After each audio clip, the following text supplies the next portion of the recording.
Today we're going to look at writing numbers in words, where last lesson we looked at writing numbers using figures. And just a reminder, still use commas when you've got large numbers, start at the end, go back every 3 just to make it easier to read the number. I'd like you to write this page into your big books, please. Again, I'll go through it first. Write the following numbers in words.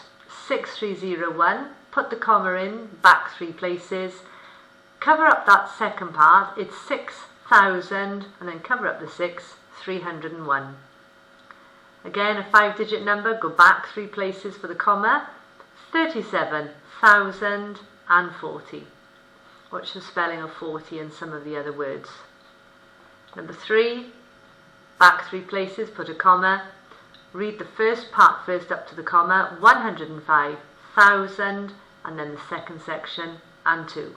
105,002. The last part, put in the 2 commas in, means that we're going to be talking in millions. And again, this number now will be split into 3 parts. 7 million, the middle section is 6 with the comma, 1,000, and the last section, 400. 7,006,400. Copy these examples into your big book, please, with today's date as well. Now, in your small books, please, can you put the heading GD, writing numbers in words, and today's date. Copy down the questions, please, and then write the answers alongside in your small books. Remember, as you go along, to put commas in as the numbers get more difficult, and read the numbers in sections using the commas to help you split the numbers up. Please then upload this homework by taking a picture of it, this task, and put it up on Teams.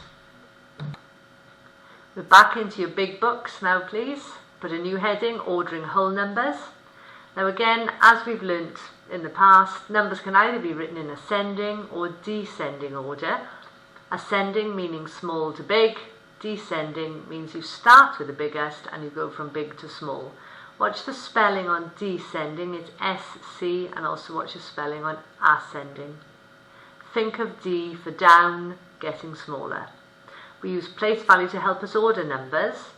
Again, can you copy this page into your big books, please?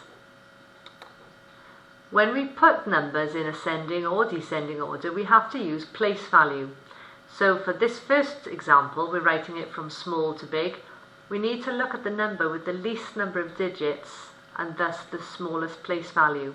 So we start with 45, then 540, 541, then we're into thousands, 5,000, followed by 5,005.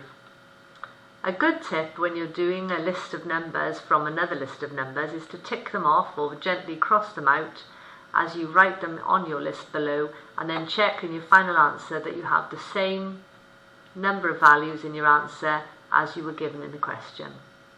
For question 2, you have to write the numbers in descending order. Remember, D for down, D for descending, so we need to start with the biggest. So in this section of numbers now, we need to look at the 4-digit numbers. And then, once we have identified the 4-digit numbers, we need to look at the number with the highest place value in the thousands column.